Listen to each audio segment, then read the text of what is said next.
I really want to get to your book, Jim, a fascinating book called The Last Honest Man, the CIA, the FBI, the Mafia, and the Kennedys, and one senator's fight to save democracy. But first, want to turn to the new developments in the charges that former President Trump violated the Espionage Act through the willful retention of classified records. On Monday night, CNN released an audio recording of Trump from a 2021 conversation at his Bedminster, New Jersey golf club when he discussed holding classified documents, knowing they were classified, knowing he hadn't declassified them, showing them to a publisher and a writer and his aides. In the tape, Trump is heard shuffling through the papers as he describes a top-secret Pentagon document that Joint Chiefs of Staff Chair General Mark Milley had written, he said, a document about attacking Iran and more. Recording first aired on CNN contradicts Trump's recent claim that he didn't have the classified documents.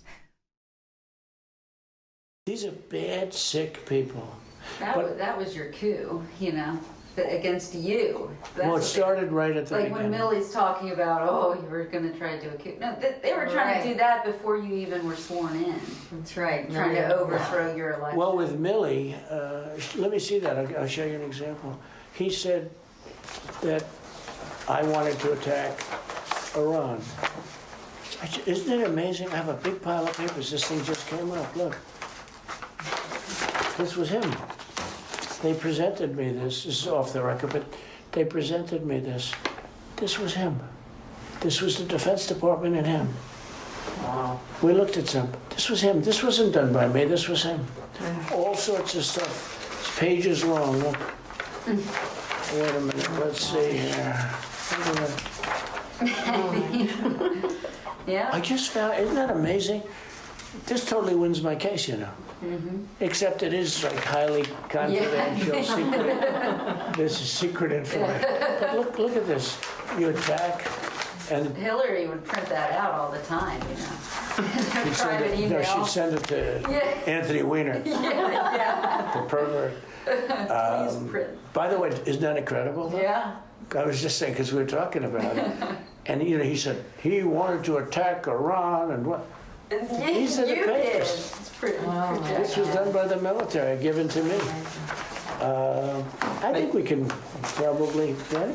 I don't know. We'll have to see. Yeah, we'll have to try to figure out a See, as president, I could have declassified it. Now I can't, you know, but this is classified. Now we have a problem. Isn't that interesting? Yeah. It's so cool. I mean, it's so, look, here I have, and you probably almost didn't believe me, but now you believe me. No, I believe you. It's incredible, right? No, hey, bring some Cokes in, please. So that audio aired on CNN of Trump. It comes as he's charged with violating the Espionage Act through the willful retention of classified records. He also faces 6 counts, including obstruction of justice and false statements, at a federal trial in Miami scheduled for August 14th. For more on this, we continue with James Risen, the Pulitzer Prize-winning reporter, now with The Intercept, where he's senior national security correspondent, also director of First Look's Media's Press Freedom Defense Fund. He was a target of the U.S. government's crackdown on journalists and whistleblowers himself and won a Pulitzer Prize for his reporting at the New York Times about warrantless wiretapping of Americans by the National Security Agency. Jim waged a 7-year battle, risking jail, after the Bush administration, then the Obama administration, sought to force him to testify and reveal his confidential sources in a leak investigation. He never gave in. The government finally backed down. Well, now he's written a piece for The Intercept, headline, "Don't compare Donald Trump to reality winner. He's no whistleblower. He's just a thief." Can you elaborate on this, Jim? Yeah, sure. I think one of the things that bothered me right after the Trump indictment was that there were a lot of pundits starting to compare Trump to people who've been caught up in other espionage cases, including reality winner, who was a whistleblower about Russian efforts to hack into American election systems in the 2016 presidential race. And I just thought it was a ridiculous comparison, because Trump was just doing this for selfish reasons. He clearly came to believe that keeping classified information would was like keeping gold coins. It was a way of keeping something of value and just stealing something of value from the government on his way out the door.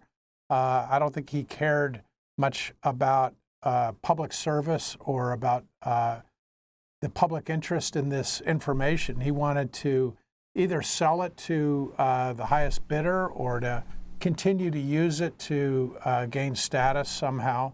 And so I think it's just a horrible comparison to talk in the same breath with people who have risked their lives in order to make the public aware of government abuses like so many whistleblowers have.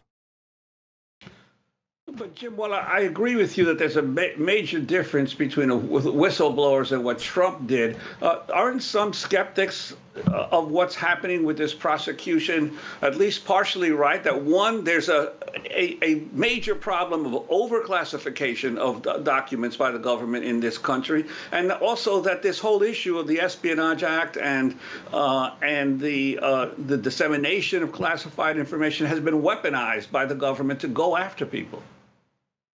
Yeah, sure. Well, they did it. They've done it in a million cases, including a case I was involved in. So I am no fan of the Espionage Act. I don't think that it should be on the books. I think it should be repealed. But I just find that the irony is very thick here in this case, where he was spending all of his presidency prosecuting as many whistleblowers as possible, and was trying to jail his opponents, have anybody who leaked investigated, and now he's caught up in it. So I'm not advocating this is the right way to conduct government operations by having an Espionage Act. I just find it very ironic. And to me, it's kind of like Al Capone, who got, after he, on his murderous reign in Chicago, ultimately got caught up in a tax evasion case. To me, that's, Trump is a criminal.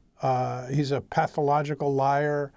And this is the irony is this is the kind of the Al Capone tax evasion case, in my opinion. It's something that the government could get him on because they didn't get him on other things. And finally, just 10 seconds, Walt Nauta is going to be arraigned today, Jim Risen. You have another piece talking about how lackeys always take the fall for President Trump. Yeah, I mean, he is a classic Trump lackey. He's a low-level guy who probably had no idea what was going on.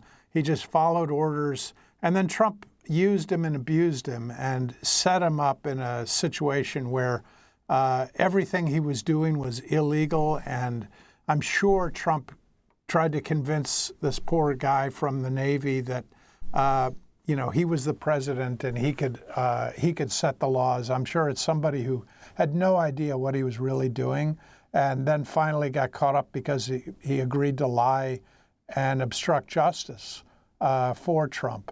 And so I think if he's smart, he'll flip on Trump. But the track record shows that very few of Trump's lackeys ever do flip on him. And a number go to jail.